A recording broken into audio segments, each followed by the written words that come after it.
स्वागत है आपका ओवरऑलॉजी चैनल पर। यहाँ हम motivational and self improvement videos provide करते हैं जो आपकी रियलिटी को चेंज करते हैं। चलिए शुरू करते हैं वीडियो को। आरव एक छोटे से गांव में रहने वाला एक बेहद संवेदनशील और समझदार युवक था। उसके अंदर विचार करने की इतनी तीव्र क्षमता थी कि कोई भी मामूली बात उसे दिन भर सोचने पर मजबूर कर देती।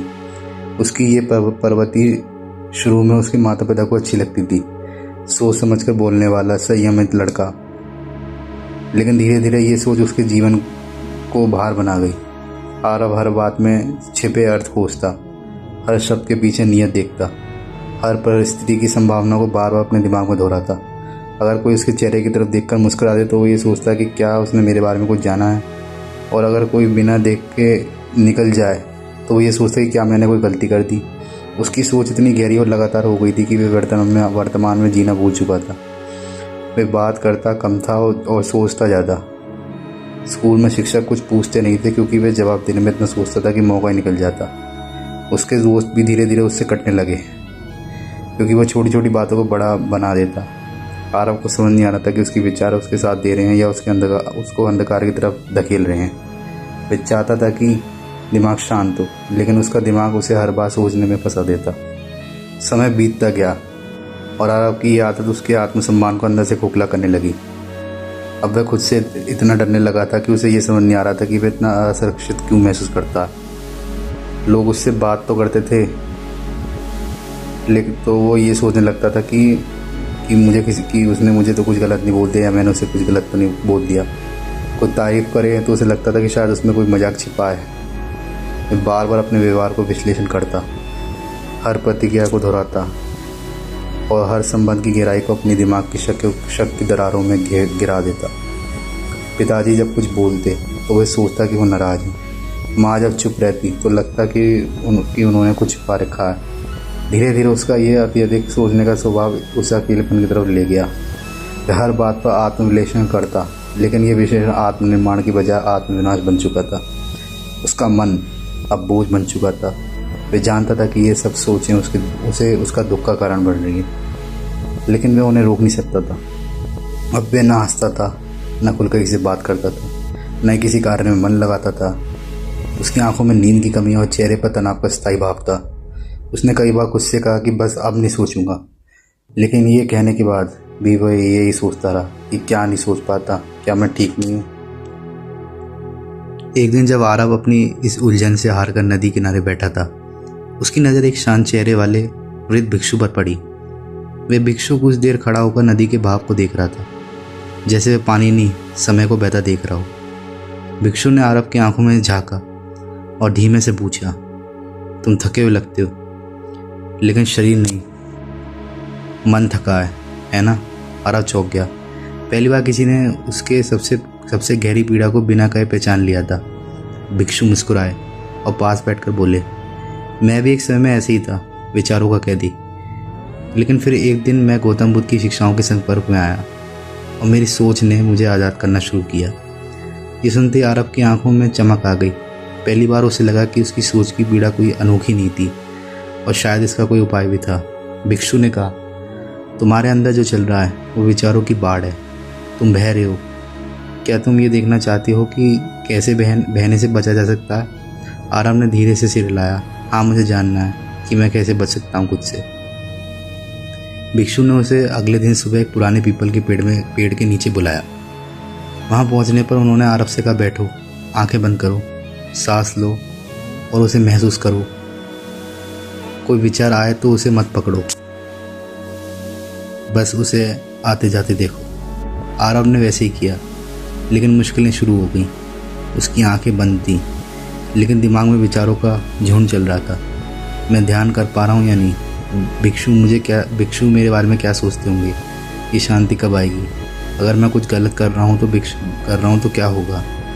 भिक्षु ने हल्की मुस्कान के बाद कहा, तुम जो सोच रहे हो वही साधारण मन है। बुद्ध ने कहा था, मन चंचल है, उसे केवल देखने से ही उसका चंचलपन कम होता है। तुम उसे रोक नहीं सकते, पर उसे देख सकते हो। जब तुम केवल देखने लगते हो तब वह हारने लगता है। ये बात आरव के दिल में बैठ गई। क्या विचारों से लड़ने की बजाय उन्हें देखने से मुक्ति संभव थी? अब आरव रोज ध्यान करने लगा। लेकिन हर बार विचार उससे लड़ाई करते। बीते हुए कल की बातें, भविष्य की चिंता, दूसरों की राय, सब कुछ उसके ध्यान में आकर उसे हिलाते।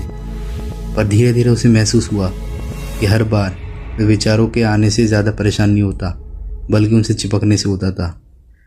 जब उसने उन्हें केवल आते जाते देखा तो उनके असर में गिरावट आई। भिक्षु ने एक दिन कहा, बुद्ध ने कहा था, तुम्हारे विचार स्थायी नहीं है, वे आकर चले जाते हैं, तुम क्यों उन्हें सच्चाई समझ बैठते हो। उस दिन के बाद आरव ने विचारों से डरना बंद किया और उन्हें पहचानना शुरू किया। ये पहचान ही उसका पहला आत्मज्ञान था। धीरे धीरे आरव ने खुद को समझना शुरू करा। उसे एहसास हुआ कि वह दूसरों के विचारों से नहीं, अपने विचारों से हार रहा था। उसने छोटे निर्णय लेने शुरू किए, जैसे सुबह उठकर तय समय पर ध्यान करना, बिना ज़्यादा सोच के लोगों से सामान्य बातचीत करना और हर नकारात्मक विचारों का सवाल करना, क्या ये सच है। जैसे जैसे वह ये करने लगा, उसका आत्मविश्वास लौटने लगा। वह अब खुद से डरने की बजाय खुद को जानने लगा था। उसने पहली बार अनुभव किया कि बुद्ध की शिक्षाएं केवल पुस्तकों में नहीं, अनुभव में जीवित होती हैं। अब आरव फिर से लोगों के बीच जाने लगा, लेकिन इस बार वह बदला हुआ था। वह अब हर बात को गहराई से नहीं बोलता था, बल्कि उसे जैसे ही वैसे ही स्वीकार करता था। जब कोई कुछ कहता तो वह सोच में नहीं उलझता, बल्कि सहज रूप में उसका उत्तर देता। वह अब शांत था, पर निर्जीव नहीं, वह जगा हुआ था। लोग उसके अंदर के इस परिवर्तन से प्रभावित हुए। एक दिन एक बूढ़े किसान ने उससे पूछा, बेटा, पहले तुम बहुत सोचते थे, अब इतना हल्का कैसे हो गए। आरव ने मुस्कुराकर जवाब दिया, अब भी सोचता हूँ, पर अब सोच को पकड़ता नहीं, बस उसे आता जाता देखता हूँ। ये जवाब उस किसान के लिए नहीं, आरव के लिए भी था, क्योंकि ये अब उसके लिए सत्य बन चुका था। आरव ने निर्णय किया कि जैसे उसे एक भिक्षु ने दीक्षा दिखाई, वैसे ही वह अब दूसरों को सहायता करेगा। उसने गांव के बच्चों और युवाओं को ध्यान सिखाना शुरू किया। वे सबको एक ही बात समझाता, मन को मारो मत, समझो, विचारों से डरो मत, उन्हें पहचानो। बुद्ध ने कहा था, जैसे तूफान बादलों को हटा देता है, वैसे ही समझ का प्रकाश अज्ञान को दूर कर देता है। गांव के लोग उसके पास अपनी परेशानी लेकर आने लगे और आरव उन्हें ध्यान व आत्मनिरीक्षण के सरल तरीके बताता। वह खुद को गुरु नहीं मानता था, सिर्फ एक साधक मानता था जो अब भी सीख रहा था। अब आरव को जीवन में वही मिल चुका था जिसकी उसे वर्षों से तलाश थी, भीतर की शांति।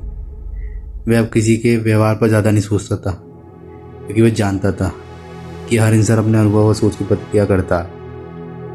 अब जब कोई उसे बुरा बोलता तो वह पहले की तरह टूटता नहीं, बल्कि सोचता, ये उसकी पीड़ा है, मेरी नहीं। यही थी बुद्धि की दृष्टि, करुणा, समझ और आत्मज्ञान।